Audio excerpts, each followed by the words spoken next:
Ladies and gentlemen, help me welcome Mr. Tunji for the opening speech. Tunji, is that clap for him as he comes forward? Is the main man behind this program? Is that clap for him?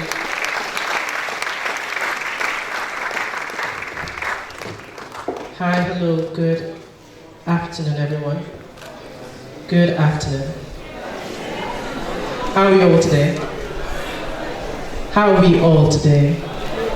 Thank you all for coming today. I'm really delighted to see you all, and I'm grateful to you all. For everyone who is standing, I'm sorry that you're standing. We are trying to make arrangements for chairs that will be here so that you guys can sit down. Okay, yeah, so this is the second time doing this, so pardon me. Over and over again, the African man has been tagged with poverty, violence, helplessness, and lack of hope, so much so we've come to believe it and see ourselves in such light. It's funny how great moves and impact have been and are being made by Africans, yet the world finds a way to keep relegating us to the background. The world already has a fixed, warped mindset about us. The African man has fought tirelessly and valiantly to show that he matters in the world of today, and it's beautiful and heroic. But a tiger doesn't proclaim its tigritude, he pounces. Professor Lustre said that. I know it probably sounds like a whole lot of grammar, so put, time to walk the talk. Somebody say, time to walk the talk. It's high time we made a mark no one can resist, not even the world if it tries to. Whether we have great leadership or predecessors, it's not a topic for discussion right now. Instead, as youths, we are choosing to become an undeniable force and revolution. Notwithstanding the sector we've chosen to individually exist in, be it political, economic, academic, or even the entertainment industry, cause a transformation, a shaking. It's time for a shift, people. Isn't it? The decision to change the African narrative is an individualistic, intentional decision every youth needs to make, if indeed we want to be transformational. Transformations don't occur on the spot.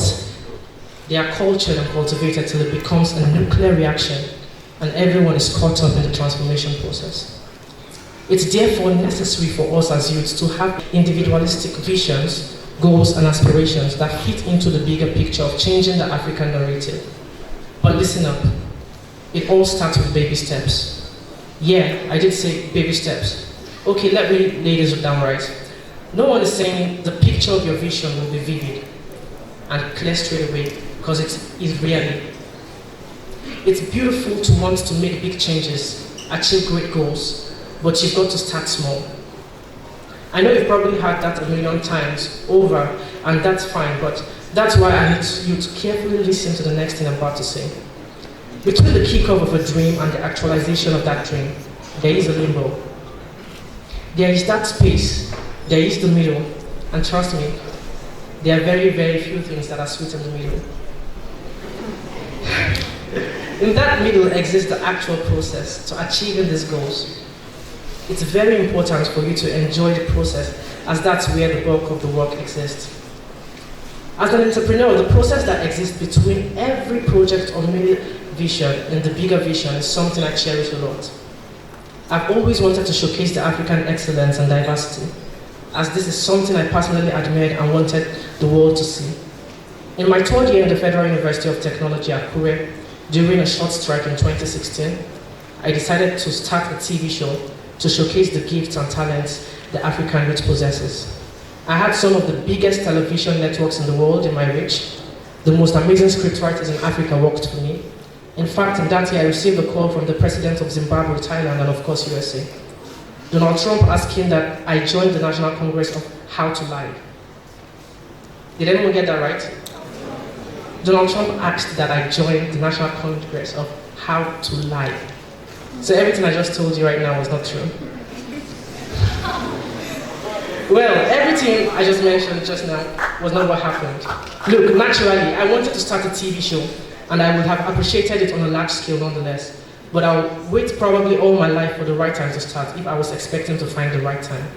So I started with just my phone as camera in the living room of my parents' house in the holidays, and I would find nice spots to shoot when I'm in school. At that point, I still didn't have the full picture and vision of what I really wanted, but steadily it grew and I grew. In 2018, inspired by some of my friends, I was pushed to pitch my TV idea to some networks, and in the same quarter of that year, we were already on some of Africa's biggest television networks like DSTV, StarTimes, and GoTV. It wasn't easy. Every my shows on television would seem like I had it all figured out, like most of my mates will presume.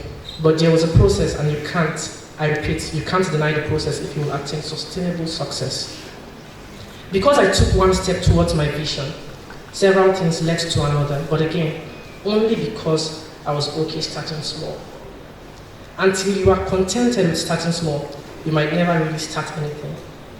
The burden to reach more African youth became even more saddled on me in 2018 as the vision would become clearer and clearer every day.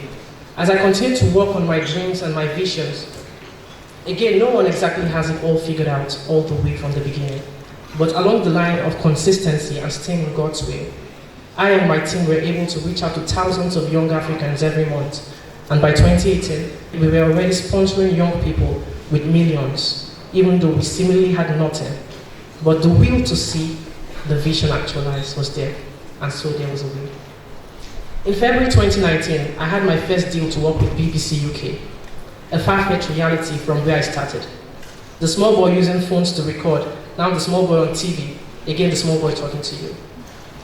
In July 2019, I was adopted by the Africa for Africa Youth Initiative to be among 100 youths making impact in Africa, to be mentored and coached by sitting and former head of states, ministers, all around the countries of Africa.